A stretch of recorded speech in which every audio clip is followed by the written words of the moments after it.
Starting a job today to put some bluestone on top of this this porch. It's in pretty bad shape, so I figured before it gets much worse, and actually it's part of a bigger project where I'm going to put some hand railings down along the side of the steps so that nobody falls down during the wintertime. Sometimes it's tough when you come off and you're walking on icy steps with nothing to hold on to. So this is the first part of the project.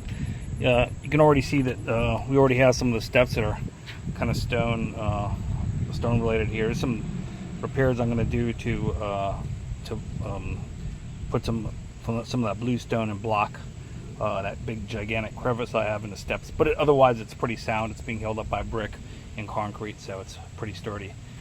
One thing I wanted to say is first part of the job is making sure that you get everything clean and you actually are able to take all the trim pieces out to be able to get all of the stone to sit flat. In doing that, yeah, you're going to also have to cut off the bottom of maybe the trim that goes all the way down to the so that the actual bluestone will fit underneath it. Later on, you can caulk that stuff. Make sure you caulk it tight. But for the most part, you're able to get the bluestone all the way back to the back, and be able to kind of complete that job without too much of an issue. So I used an angle grinder with one of the abrasive blades on it to be able to cut the bottom of it. There's really no other good way to cut the bottom off of that, but an angle grinder would take a piece of trim off the bottom without any problem. Make a little bit of smoke, but it'll work pretty well. So I use an angle grinder for that, and I'll be using an angle grinder actually with a different blade, a diamond tooth blade, to cut the bluestone a little bit later. So really, first of all, I'm just going to go ahead and get everything measured out, get all these pieces out of here. This one I actually took out too, this piece of trim here. As you can see on the bottom of that, I cut a bit of the trim off so that the bluestone will be able to fit underneath without any problem at all. So that's the first step, and next I'll be measuring it out and putting the pieces in.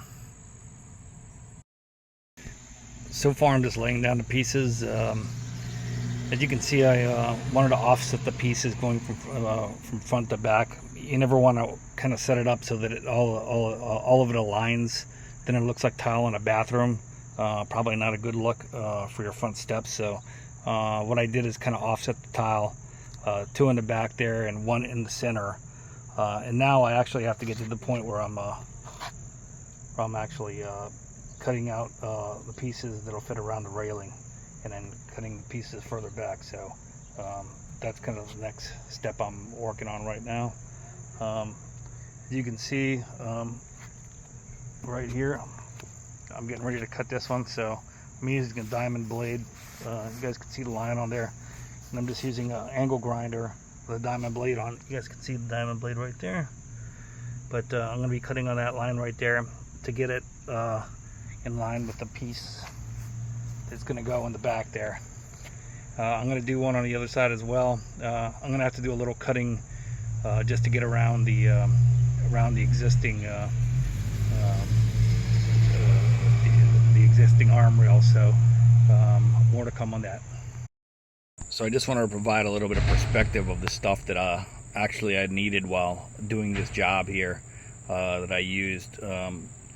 First of all, I kind of selected a mortar, a thin set mortar mix, that's kind of gray in color, so matches the bluestone. But the one thing that's really important is that admix that that you see there on the left, because this actually, beyond just the mortar mix, when you mix it with this, it actually gives it a little bit of flexibility. And in my past experience, it's actually given it a better ability to be able to take to be able to get to not crack when you have issues with temperature, temperature fluctuations from summer to winter time. When the bluestone might expand a little bit or might contract, not at the same rate as the concrete that's underneath it.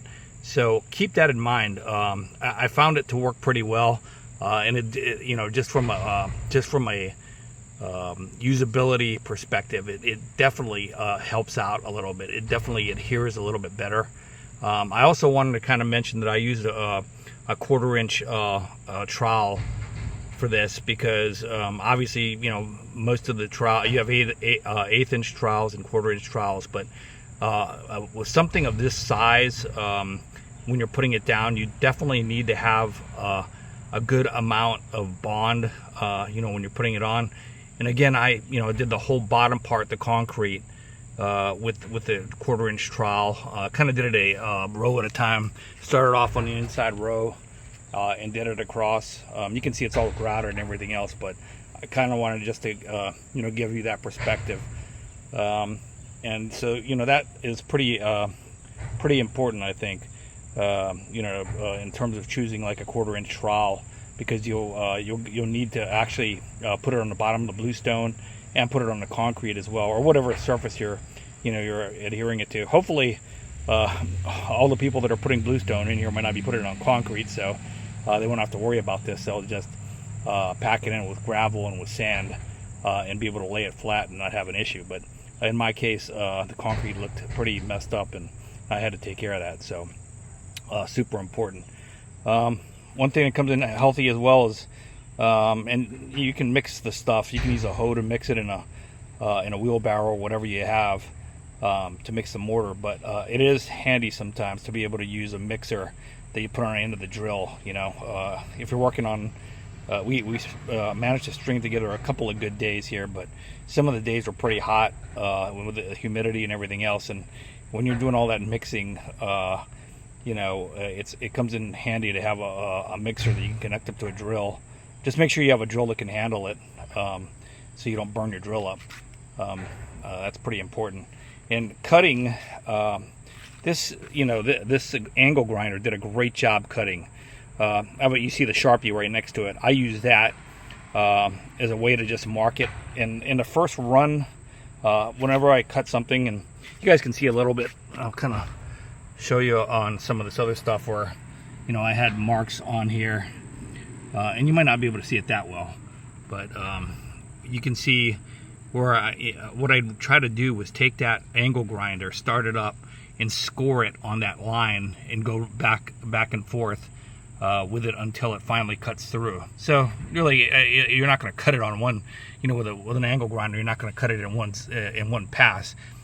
You'll have to take multiple passes of it. But if you're just careful and you watch what you're doing, make sure you wear safety glasses and a mask, because the dust from this stuff will definitely it'll mess you up.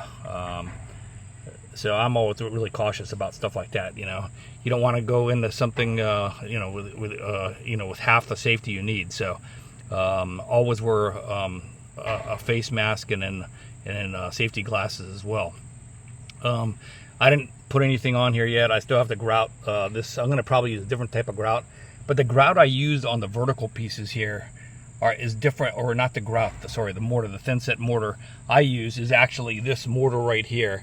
I didn't want to mix a whole bunch of extra one, and the mortar that I had there on the top was going to take a lot of traffic. That's why I wanted to use the actual that admix solution on there. This one is already is already pre-made, ready to use thin set. So that was a lot easier. I didn't have to do anything. I just pulled it straight out with the trowel, put it on the back of the bluestone, and then on the back of the concrete on a vertical piece, and just stuck it in. You can see there's like a couple of nicks on here, and I actually had to cut for a little bit of unevenness on here. You're going to find some things as you go along that you're going to have to just modify to, and make sure it fits. The one thing I will say is, I still need to figure out what I'm going to do here, but there was a piece of concrete here that I'm not even sure how this is construction, where a piece of concrete just stuck out like that on the side when the whole thing is just a giant piece of concrete. But I contemplated taking like a chisel or maybe a jackhammer off there, but I thought I might break the whole thing off, and obviously that would sacrifice the integrity of the whole entire piece that I was putting it on. So I decided not to do that. So in the end, what I'll probably do is get some tile that might be the same color and put some thin set on there and put a piece of tile in there over the top of that. But as you can see, it sticks out way too far, and there's no way I could have fit that bluestone over the top of that, just because it stuck out too far. It stuck out further than the rest of the concrete. So a bit of an issue there. So when I got to the point where I was actually doing doing the grout work, I got this grout right here. This is like a poly blend. I highly recommend this stuff, especially with high traffic areas, because if you don't use a poly blend grout, especially one with sand in it, when you're walking on it, the grout's just going to fall apart after a while. It's not going to really, it's not going to take the weather. So I would definitely use some type of poly blend grout on here, and that's just mixable with water. You don't have to put anything else in there. You just got to make sure that it's not too thin. As you can see, I didn't do a good job sponging it off. You can see the sponge there. I was fooling around doing a few other things, and unfortunately some of the grout dried on there, so I'm gonna have to get busy with a green pad and scrape some of that other grout on there that I left on the bluestone. But you know, no big deal. You can see the tools I use there. I mean, I used a sponge, but obviously this comes in important as well. This is just a grout trowel, so you can buy this pretty much anywhere, and that comes in handy when you're spreading the grout mixture, you know, in the actual cracks and in between the bluestone. So again, I'm going to use a slightly different grout for this one. I'm going to actually use like a caulk type grout when it comes in a tube for these, because it doesn't need to have as much strength. So I'm not worried about like the whole sanded grout or whatever it is on those. Those are, you know, not in a position where they're going to wear that much. They're vertical. They're just sitting here. People are going to occasionally kick this, but it's not going to be that big of a deal. So, you know, I think it's going to be fine. The one thing I will say is I had to look at these the trim pieces. You guys can see the trim pieces I'm going to have to put in here. After I, you know, put the actual bluestone in under it, obviously it's not 2 inches. I mean, the old one used to be it was basically the old 2x2, and by 2x2 I don't mean 1.5 by 1.5. This is actually a 2-inch by 2-inch piece, when they actually made 2x2s and 2x4s, a real 2x2 and a 2x4. So there were some nails that I could not get out of this thing, and I would really need to cut this down now, because obviously you know, it's a lot smaller of an opening now underneath there after I built it up with a bluestone underneath. So I would need to cut into this, but unfortunately the nails broke off in there, so there's no way I'm going to be able to run this through you know, a compound sliding miter and not brutalize my saw. So I'm going to have to just get a 2x4 and cut off some pieces that are about the same size as this, but probably a little bit thinner than that, so that who knows, I gotta measure it out. I might even be able to use something else. I might be able to use another piece of wood that might not even, it might even, you know, be something like on this side looks like it's a little thinner, like it might be 3/4 or something like that. On the other side, it's probably going to be like 1 inch or something or other. So either way, I'm going to put it on a sliding compound miter and just cut exactly what I need off of it. So you know, that's important. Again, the Sharpie came in really handy, so that's huge. But you know, it's really a job that wasn't too bad, minus the heat, of course, and doing this in the summertime. But you know, it wasn't bad at all. You know, it's pretty solid. Now I can take a look at it, and it actually it's pretty solid. It's been a couple days since I did it, and I got to get the rest of it caulked as soon as I get that trim reinstalled again around the door there.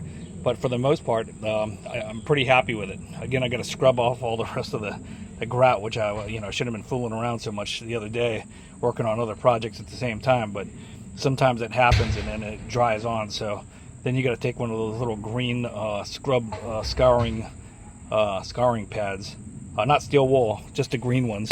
Those green pads. I think 3M makes them or something like that.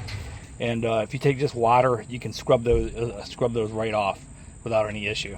Now that they're hard on, harden onto the actual bluestone. So, you know, a little more to come. I'll I'll kind of show you as the end result. It's tough to, when you're working, to actually show you what exactly happens, but as soon as I get this thing wrapped up, I'll show you kind of what I did with the trim pieces, and you know, and I'm going to go ahead and actually caulk the rest of that stuff all around the doorway and everything else. So a little more to come later. So you can see I have a miter saw here. Those trim pieces are actually not that big of a deal. So I actually just found a piece of pressure treated wood, which is probably good to use in the bottom. So I'll use that.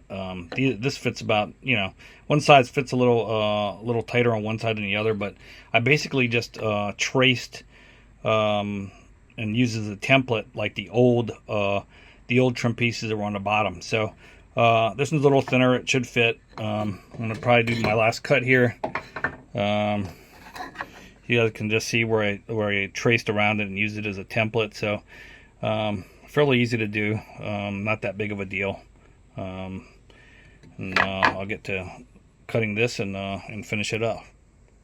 Well, one side I needed shims, and then the other side I needed to actually plane it down a little bit. So planing is kind of a pain in the neck, but nevertheless turned out okay. So I guess I'll just paint it up and caulk it and call it a day. Well, now that I have the landing on the front steps, it's time to actually put the side railings down here. You can see there's no railings that go down here in this level, so I went out, purchased a railing kit. So probably plan on putting it right there on the top step next to the other railing. I'm gonna have to actually do some work on that and grind some of that rust off of it and repaint it. But I'm actually gonna mount it next to it, and it's gonna go down here on the bottom step as well. So that's the plan. I'm gonna do it on both sides. So back more in a second here.